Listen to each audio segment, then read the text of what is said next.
Masechet Sanhedrin Daf Bet, on commence Bezrat Hashem, une nouvelle Masechet Sanhedrin. Le mot Sanhedrin veut dire Bedin, les juges. Cette Masechet va donc traiter quelles sont les autorités d'un Bedin, combien de juges il faut pour chaque chose, et encore beaucoup de halachot qui concernent justement ces sujets-là. Donc la Mishnah commence et nous dit comme ça. Nous avons ici une très longue Mishnah. À mon avis, elle va faire tout le Pérec en fait. Toutes les Mishnahs du Pérec sont réunies ici. Puis ensuite, la Gemara va les traiter sans interruption, jusqu'à la fin du Pérec. Donc la Mishnah nous dit comme ça. Dine mamonot bishlosha. Combien de juges il faut pour juger des problèmes d'argent, des dine mamonot? 3 juges, 3 dayanim. Gzelot vachabalot bishlosha. Quand on vient traiter un vol, ou bien quelqu'un qui a frappé, qui a blessé son ami, il faut aussi 3 juges. Nezek vechati nezek. Celui qui a endommagé, il paye, il doit le dédommager. Donc son taureau a encorné, il doit payer donc tout le nezek. Et si c'est un shortam, un taureau innocent qui n'a pas l'habitude d'encorner, il doit payer la moitié. Tashlume kefal vetashlume arba vachamisha. Et de même, un voleur qui doit rendre le double, ou bien s'il a égorgé ou vendu qui rend 4 ou 5 fois le taureau ou l'agneau, bishlosha, tout ça se juge par 3 personnes. Haones, vampater, vamotishemra, celui qui a violé, séduit, ou bien qui a dit du mal sur sa femme, il la soupçonne, enfin il vient se plaindre au Bedin en se plaignant qu'elle l'a trompé. Bishlosha, d'ivri Rabbi Meir, ça se juge devant 3 juges selon Rabbi Meir. Chachamim omrim, motishemra betrim ushlosha. Selon Chachamim, le motishemra, il doit devenir devant un Bedin de 23 personnes. Car s'il s'avère que le mari a raison, la femme donc, elle est condamnée à mort. Or, des dîners nefashot sont jugés devant 23 personnes. Donc, quand on condamne à mort, il faut 23 juges. Donc, a priori, quand il vient se plaindre, même si finalement on est en train maintenant de juger que l'argent, parce que s'il l'a menti, alors c'est à lui de payer à la femme. Donc, mais puisqu'il y a ici, il y a une option de peine de capital, alors il faut le juger a priori devant 23 personnes. Makot, Mishlosha, quelqu'un qui chayav malkout, il a fait une avéra, il faut le frapper 39 coups, il se juge devant 3 personnes. Mishum Rabbi Shmuel Amrou Besrim Mishlosha. Selon Rabbi Shmuel, on dit en son nom 23 personnes, comme des dîners nefashot, on verra dans la Gemara pourquoi. Ibura Chodesh Bishlosha, le Bedin qui doit décider si on ajoute un 30e jour au mois, 3 personnes, 3 juges. Ibura Shana Bishlosha, livré Rabbi Meir. Et quand le Bedin, le grand Bedin, il décide est-ce qu'il faut ajouter un 13e mois dans l'année, ils doivent être minimum 3 personnes selon Rabbi Meir. Rabban Shimon ben Gamliel Omer Bishlosha Matrilin, Uba Chamisha Nosin Venotnin, Vegomrin Veshiva. Lui, Rabban Shimon, il dit, on commence à traiter la question devant 3 personnes. Après ça, le débat se fait devant 5 juges et la décision par 7 juges. Ve'im gamru begimel meuberet. Et si on a décidé par 3 juges, l'année, elle est quand même meuberet. On peut ajouter un 13e mois, bediavat, si ça s'est fait devant 3 personnes, c'est fait. La Mishnah continue et nous dit, smichat zekenim. Les anciens de la ville, les anciens du peuple, quand ils ont trompé le peuple dans une halakha, en permettant quelque chose qui était interdit minatora, c'est les anciens du peuple qui doivent amener un korban.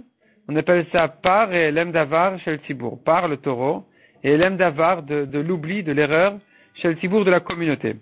Et les anciens doivent appuyer leurs mains de toute leur force sur la tête de ce taureau. Ça fait partie de la mitzvah de smicha qu'il faut faire sur un korban. Donc ça, c'est ce qu'on appelle ici smichat zkenim.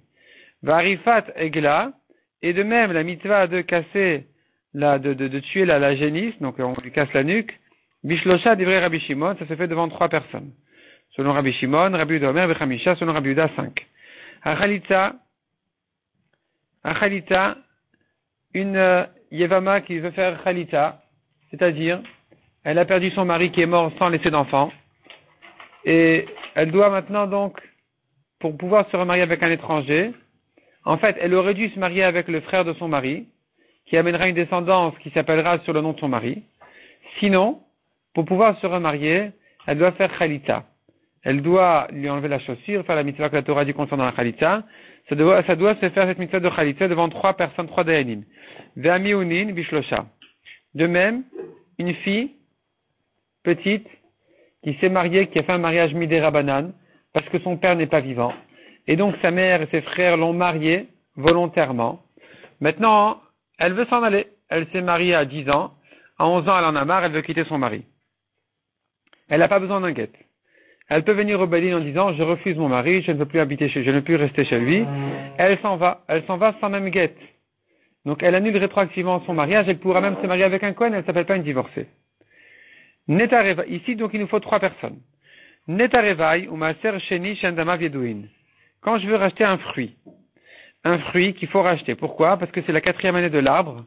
Les 3 premières années, les fruits sont interdits, on appelle ça orla. La 4e année, ils sont permis à condition de les racheter, ou bien de les monter, les manger à Yerushalayim. Pareil pour Maaser Sheni, qui est le 2e prélèvement après la Trouma. Il y a 2 prélèvements. Il y a Maaser Rishon. La Trouma, elle est donnée au Kohen. Maaser Rishon, le premier 10e, il est donné au Lévi. Le 2e 10e, certaines années, qui sont là 1, 2, 4, 5, il faut le monter à Yerushalayim ou le racheter pour pouvoir le manger en dehors de Yerushalayim. Les années 3 et 6, on le donne aux pauvres. Donc ce Maaser Sheni en question qui doit être monté à Yerushalayim ou racheté, chez Endama Viedouin, quand on ne connaît pas sa valeur parce que ça s'est déjà abîmé, les fruits se sont abîmés, il faut savoir pour quel prix les racheter. Bishlosha. Il nous faut 3 personnes pour évaluer le prix de ces fruits-là. Avec Ekdeshot Bishlosha. De même qu'on vient racheter avec du Ekdesh, quelque chose qui a été Ekdesh, celui qui le rachète doit 3 personnes pour l'évaluer. Ha'erechin, ha'mital telim, Bishlosha. Erechin, en principe, c'est la valeur d'un homme. Celui qui dit, je donne ma valeur au Ekdesh. La Torah a fixé un prix. Il n'a pas à s'évaluer. Il y a 2 espèces. Il y a la valeur, il y a le prix. Le prix, mon prix, je le donne et celui qui dit, oui, je donne mon prix au Ekdesh, il faut voir combien il vaut au marché, en tant qu'esclave, en tant que serviteur. Mais quand il dit ma valeur, c'est un prix fixé par la Torah. Selon l'âge, si c'est un homme, si c'est une femme, la Torah a fixé des prix très précis. Maintenant, ça c'est ce qu'on appelle Erechin. Erechin Amital Telim, la Gemara va expliquer cette notion-là de Erechin Amital Telim. Bishlosha, eh bien, ça se fait devant 3 personnes. On verra dans la Gemara qu'est-ce que ça veut dire. À quoi ça correspond. Rabbi Yehuda Omer, Echad Men Kohen. Un de ces 3-là doit être Kohen selon Rabbi Yehuda. Ve'akar Kaot, celui qui rachète un terrain qu'il a été Makdish, Tisha ve Kohen. Il faut 10 personnes, dont un Kohen. 9 plus un Kohen. Ve'adam, Kayotse Ben. Pareil, un homme qui veut se racheter du Ekdesh, il a besoin de 10 personnes, dont un Kohen. La Gemara va expliquer de quelle manière il a été Ekdesh cet homme-là. Dine Nefashot ve'esrim u'shlosha. Dine Nefashot, pour juger quelqu'un qui est Chayav Mita, il nous faut 23 personnes. Arovea vanirva ve'esrim u'shlosha. Ici, il s'agit d'une BMA, un animal, une bête qui a eu des rapports avec un homme ou une femme. Il faut tuer la bête aussi. L'homme, il est Chayav Mita et la bête aussi. La femme, elle est Chayav Mita et la bête aussi. Quand on va tuer la bête, elle sera jugée devant 23 personnes. Donc on rentre la vache au Beddin et on la juge devant 23 dayanim. Il y a 23 dayanim en face de la vache qui sont en train de la juger pour la condamner à mort. Chez Neymar, dont on apprend ça, le pasteur qui dit Varagta Taisha vet abema. Une femme qui est allée avec un mâle de animal, il faut tuer la femme et l'animal aussi. Donc on a comparé ici la femme à l'animal, de même que la femme est jugée devant 23 personnes, l'animal aussi doit être jugé devant 23 personnes. Veomer, et il est dit aussi, vet abema tarogu. Si c'est un homme qui est allé avec une vache, avec une brebis, il faut tuer la vache aussi, la bête aussi. Et donc ici aussi, elle sera tuée comme pour le mâle qui est allé avec une femme, qui est tuée devant 23 personnes. Ici aussi, il faut pour la femelle aussi, la bête femelle aussi, il faut 23 personnes. Shor aniskal besrim u'shlosha. Un taureau qui a encore né un homme, il a tué. Le taureau, il est chayav mita, on le juge devant 23 personnes. Genemar, ashar isakal vegam ba'alav yumat. La Torah dit, le taureau sera lapidé et son maître, son propriétaire aussi sera tué. Bon, il y a des drachot, qu'est-ce que ça veut dire exactement? Il sera tué. On ne sait pas vraiment qu'il sera tué, de quoi il s'agit exactement. Mais, en tout cas, nous faisons ici une dracha concernant notre Mishnah à nous pour savoir combien de personnes doivent juger ce taureau-là. Alors, on compare ici, la Torah a comparé le taureau au propriétaire. Kemitat be'alim kach mitat ashor. De la même manière qu'on rend chayav mita son propriétaire dans un autre cas où il est chayav mita. Par exemple, il a fait un travail interdit pendant Shabbat. De la même manière, on va condamner son taureau, c'est-à-dire devant 23 personnes. Hazev, Ve'ari, Ve'adov, Ve'alamer, Ve'bardelas, Ve'nachash. Des bêtes sauvages. Le loup, le lion, l'ours, le serpent, panthère, des bêtes sauvages. Rachid, il dit, Bardelas, il dit Minchaya, c'est une espèce de bête. Bardelas, on ne sait pas exactement ce que c'est. Rachid ailleurs, dans Mabakama, je pense qu'il traduit quand même ce que c'est Bardelas. Mais en tout cas, ce sont des bêtes sauvages et dangereuses. Mitatan Besri Mouchlosha. S'ils ont tué, alors il faut les juger devant 23 personnes. Tu amènes l'ours au Bedin, tu amènes 23 Dayanim devant, et ils vont le condamner à mort. En espérant que c'est pas lui qui va les condamner à eux. Rabbi Eliezer Omer, Kol Akodem le organ Zacha. Rabbi Eliezer il dit, on n'attend pas, on le traîne pas au Bedin, c'est pas la peine. Une balle dans la tête et c'est fini. Le premier qui le tue, il a mérité. C'est un danger au public, il faut le tuer au plus tôt possible. Rabbi Akiva Omer, Mitatan Besri Mouchlosha, Rabbi Akiva dit non, il faut le juger devant 23 personnes.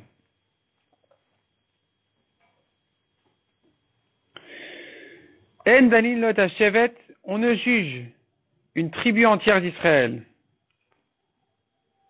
Il s'agit quand la majorité d'une tribu a fait Avodah Zara,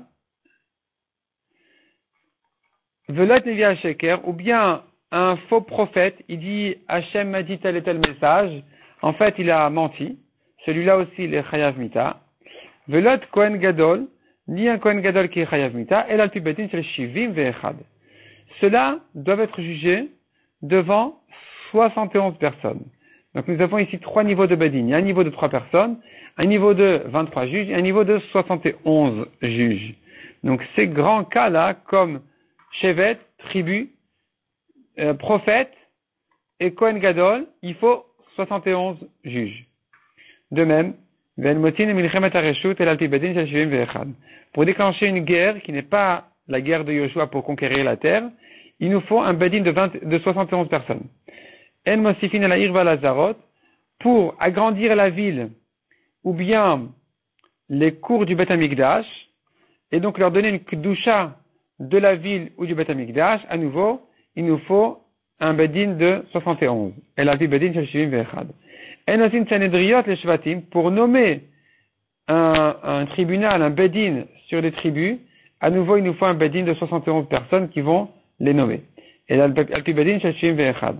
Enosin iranidachat, une ville qui a fait Avodah Zara, ils sont jugés à nouveau, et la vie bedin shel shivim ve'echad devant 71.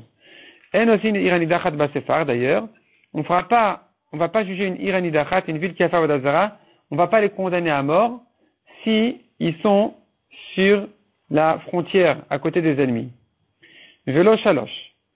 Un même Sanhedrin ne peut pas, dans sa génération, dans son époque, faire 3 villes Iranidachat. C'est trop.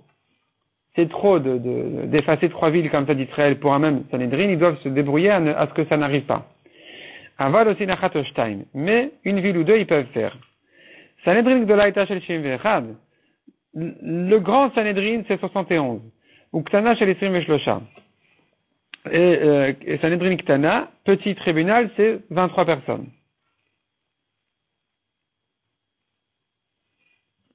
Minaï l'egdala shel shivim ve'echad. Donc on sait qu'il nous faut 71 pour un grand Sanhedrin. Chez Neymar esfali shivim ish midiknei Israël. Moshe al-Gaben. Dans le désert, Hachem a dit à Moshe, amène-moi, rassemble-moi 70 personnes des anciens d'Israël. Et Moshe qui était sur eux, nommé sur eux, ça fait 71. Rabbi Udamer Shivim. Rabbi a dit en tout 70. Umina lektana shishel esrim veshlosha. D'où je sais qu'un petit Sanhedrin c'est 23. Chez Nehemar. Veshavtu aeda, ve'etzilu aeda.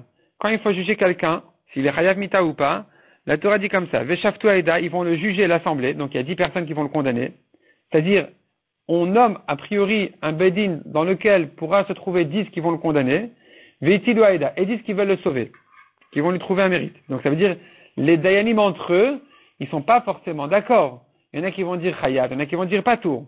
Donc, pour juger cet homme-là, il faut qu'on puisse en arriver à 10 qui disent chayav et 10 qui disent patour, ce qui ne sera pas forcément le cas.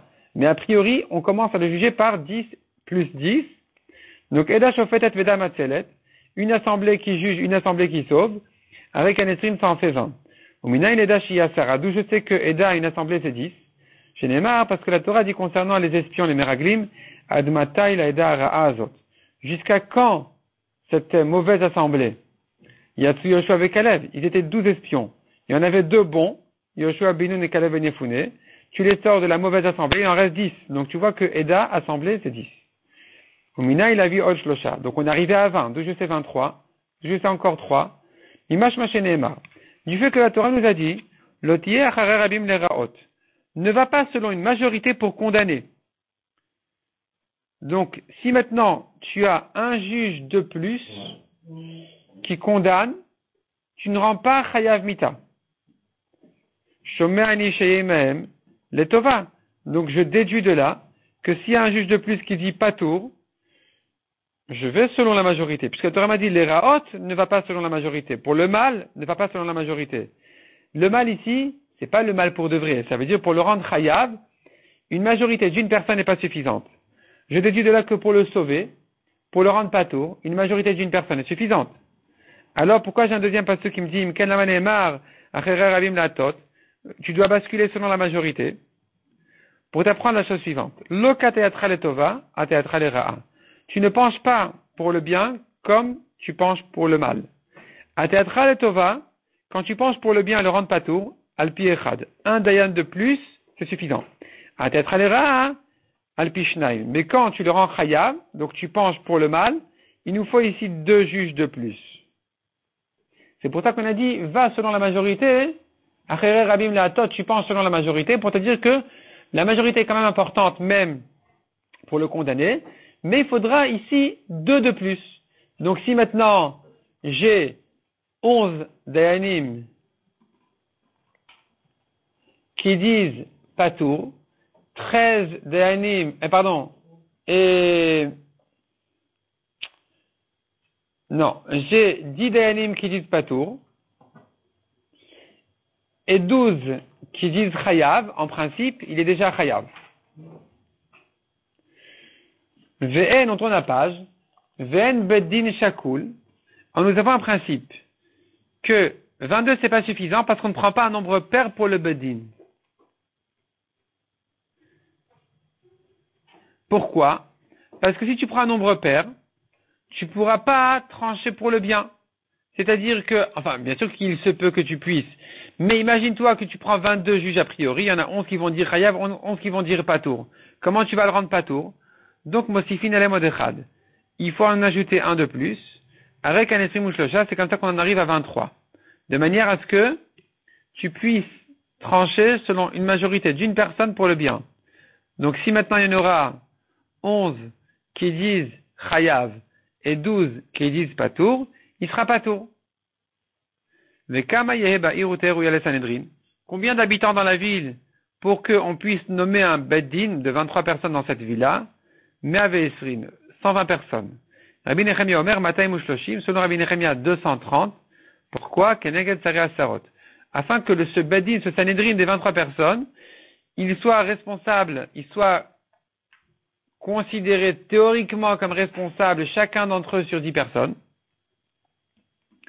Comme on voit dans la Torah Sareh Asarot. Donc c'est les responsables de 10 personnes. Chaque 10 personnes, ils ont leur tête, ils ont leur rave. Ici aussi, 23 pour le Sanhedrin, il faut qu'il y ait 230 dans la ville. L'Igmara revient au tout début de la Mishnah. On a vu au début de la Mishnah, Dine mamonot bishloshak, zelot vachabalot bishloshak. Donc on juge des problèmes d'argent devant 3 personnes, 3 juges, et xelot vachabalot, les problèmes de vol, de chabalot, de blessure, 3 personnes. Demande à Gemara, atou xelot vachabalot, est-ce que les vols et les blessures lavent dine mamonot ninou? Ce ne sont pas des problèmes d'argent. La question ici, elle est, est-ce qu'il est chayav ou patour de payer en argent? Donc pourquoi tu me dis dine mamonot bishloshak? et tu répètes Gzelot vachabalot bishlosha. Ça revient en même finalement. Tout ça, c'est des problèmes d'argent. Répond la Gemara. Amar Rabbi Abahu mahen ktane. La Mishnah, elle s'explique. Elle vient de dire quelles sont-elles? Mahen dine mamonot. Qu'est-ce que c'est que les dine mamonot? Gzelot vachabalot. Les vols, les blessures. Donc la Mishnah ne fait que s'expliquer. La Gemara va plus tard repousser cette réponse-là. Aval, qu'est-ce que vient te dire par là la Mishnah? Que quand c'est un problème de gzelot vachabalot, quand tu viens traiter ici des blessures ou des vols, il te faut 3 dayanim. Mais si c'est autre chose, comme des prêts, alors, non, c'est différent. Donc, hodaot vehalvaot, lo.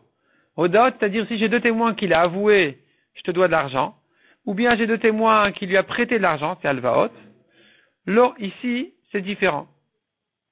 La Gemara dit utsricha. La Mishnah a besoin de nous dire et dine mamonot bishlosha et gzelot vachabalot bishlosha. Alors ça se rapporte sur le même cas. Pourquoi cette répétition? Deitana dine mamonot, si c'est écrit que dine mamonot, avamina, j'aurais dit. Deafilo daot valvot, j'aurais dit que ça inclut même un problème de prêt. Il a avoué ou il a emprunté devant 2 personnes.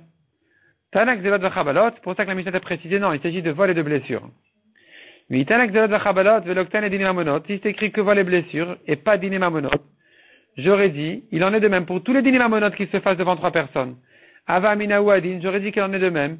Diafilodot valvot, même quand il a avoué ou emprunté devant 2 personnes, devant 2 témoins, ça se jugera devant 3 juges.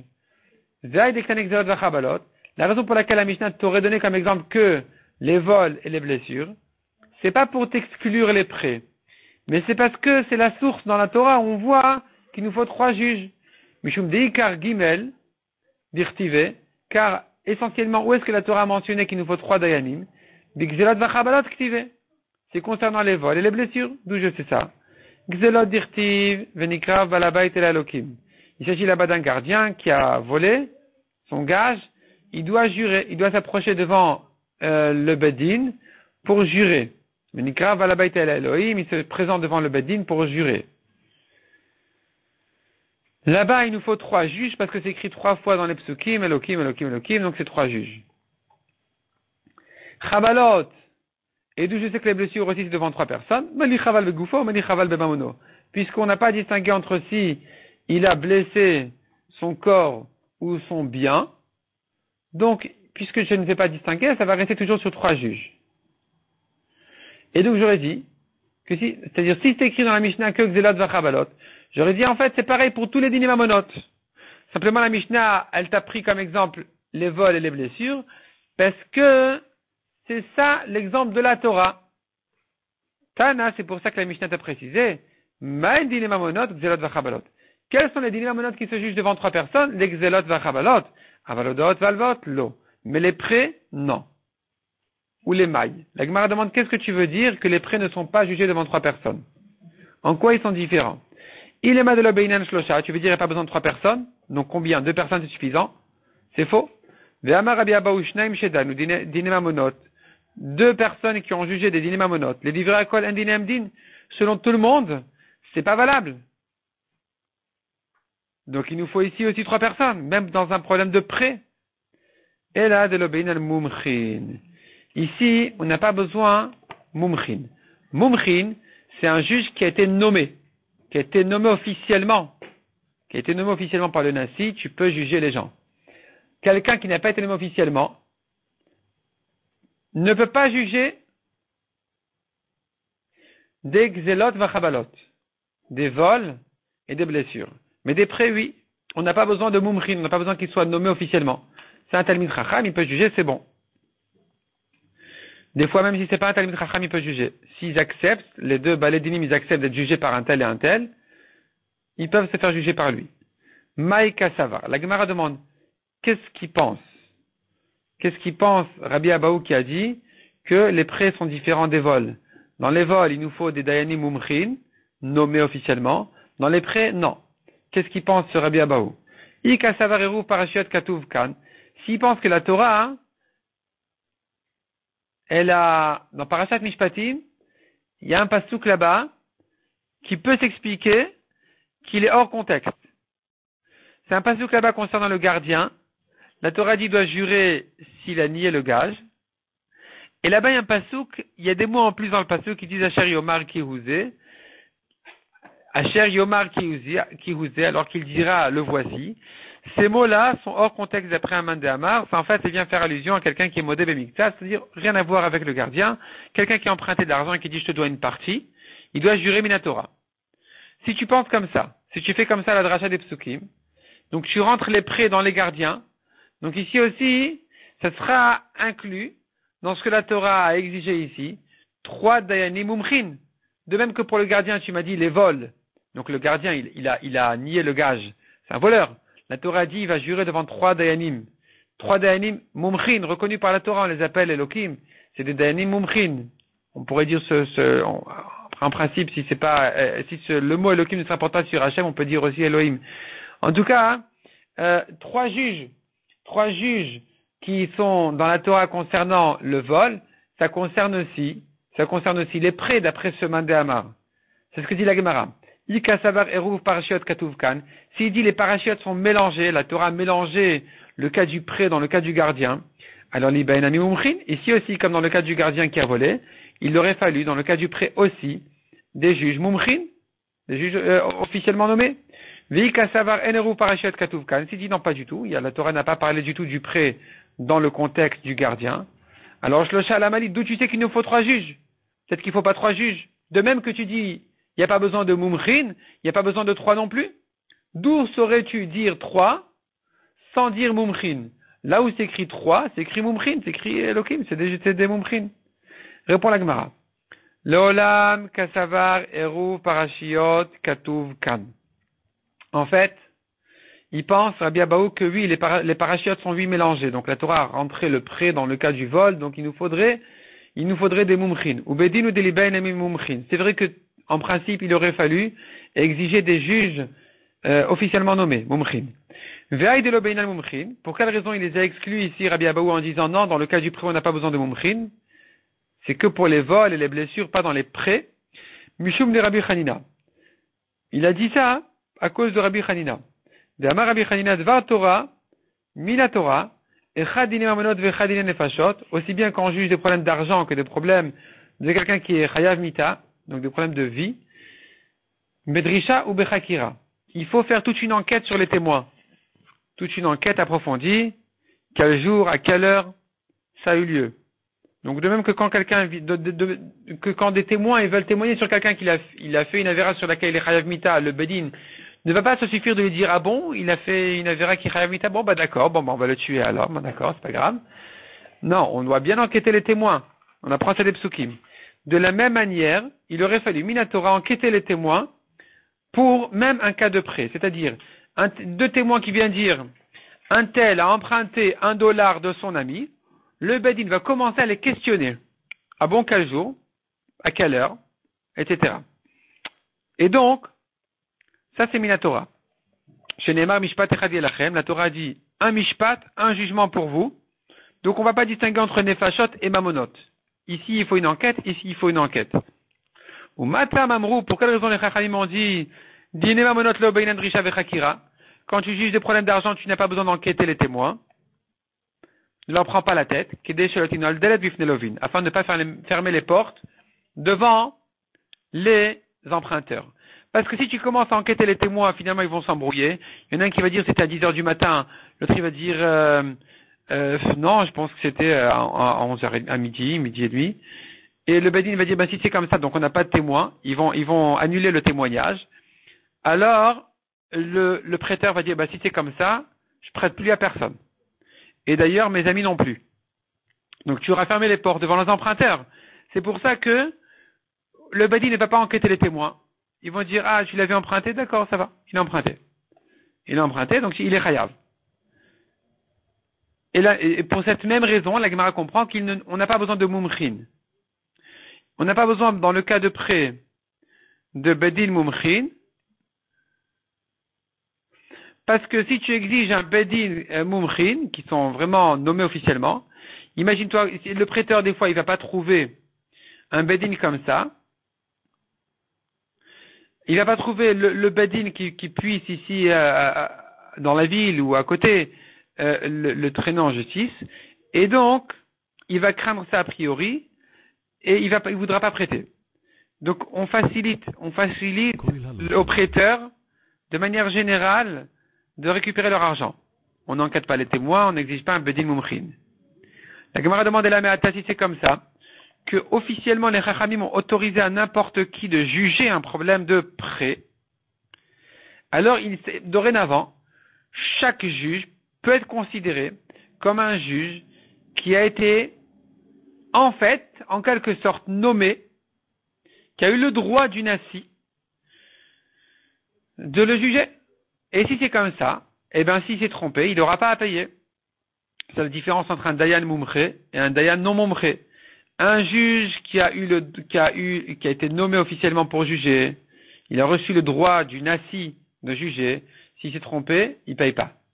Mais un juge simple, il s'est trompé, il paye. Maintenant que tu me dis qu'on a autorisé à n'importe quel juge simple de juger les problèmes de prêt, alors tu devrais dire que ici aussi, Taoulou et Chalmou, ils se sont trompés les juges, ils payent pas. Répond la Gemara, ben non, pour la même raison ici, il faut dire qu'il paye le Dayan. Kol Sheken, Ata, Noël Delet, Bifne Lovin. Si tu rends pas tour le juge qui s'est trompé, alors à nouveau le prêteur il voudra plus prêter. Il va dire ouais, les juges de toute façon, ils se trompent, ils payent pas, je prête pas, je me prends pas la tête. Donc il faut le rendre chayav si il s'est trompé. Hier, si c'est comme ça, Tartektane, tu aurais pu simplifier la Mishnah. Pourquoi tu compliques la Mishnah en disant quels sont les dîners mamonot qui se font bishlocha? Il s'agit de Gzelot vachabalot qui se font bishlocha. Et en parlant des shlosha mumchin, pourquoi tu compliques tellement la Mishnah? Tu aurais pu simplifier. Dis que la Mishnah elle parle de deux choses différentes. Tartektane, dîner mamonot bishlocha hediotot. On juge des problèmes d'argent comme des prêts devant trois personnes qui ne sont pas mumchin, donc trois simples, pas des compétents, pas des nommés officiellement. Gzelot vachabalot bishlocha mumchin. Alors que quand c'est des problèmes de vol et de blessure, il faut trois personnes mumchin. Trois juges plus importants. Donc ça aurait été plus simple de dire comme ça dans la Mishnah. Veod et de plus, shlosha, l'amali. Pourquoi la Mishnah a dit shlosha? Dîner mamonot bishlosha, gzelot vachabalot bishlosha. Si tu me dis que de quel dîner mamonot il s'agit de gzelot vachabalot, la Mishnah aurait dû simplifier en disant dîner mamonot, gzelot vachabalot. Quels sont les dîner mamonot qui se font devant trois personnes? Ce sont les gzelot vachabalot. Donc c'est pas la peine de répéter trois personnes, deux fois trois personnes. Dis-moi dîner mamonot, en parlant de gzelot vachabalot, les vols et les blessures se font devant trois compétents. Alors que les prêts se font sous-entendus devant trois simples. Pourquoi Rabbi Abaou il a besoin d'expliquer comme ça? C'est bizarre si c'était comme ça, la Mishnah n'aurait pas dû dire deux fois le mot trois. Donc tu comprends de là qu'en principe, et la marava tartektane. Effectivement, il faut partager ici la phrase en deux sujets. Dîner mamonot bishlosha, il s'agit de traiter des problèmes d'argent, ça se fait devant trois. Gzelot vachabalot bishlosha, les vols et les blessures devant trois, mais c'est pas les mêmes trois. Les trois concernant l'argent, le prêt, c'est trois simples. Les trois concernant vol et blessures, c'est trois mumchin, trois dayanim compétents. Trois dayanim qui ont été nommés officiellement par le nasi pour juger les gens. Eux, et uniquement eux, peuvent traiter les problèmes de gzelot vachabalot, des vols et des blessures.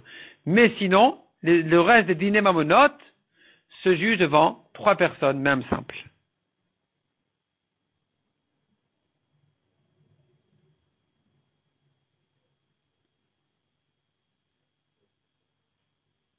Donc, il s'agit donc de deux cas dans la Mishnah. Mishum de Rabbi Hanina, pour la raison de Rabbi Hanina qui a distingué, en disant que c'est vrai que Minatora, il nous faut des compétents même pour des problèmes d'argent de prêt, mais comme Rabbi Hanina il a dit, tu vas fermer les portes devant les emprunteurs, alors les Chachamim ont dit, même des simples, trois juges simples, ils peuvent juger les problèmes de prêt.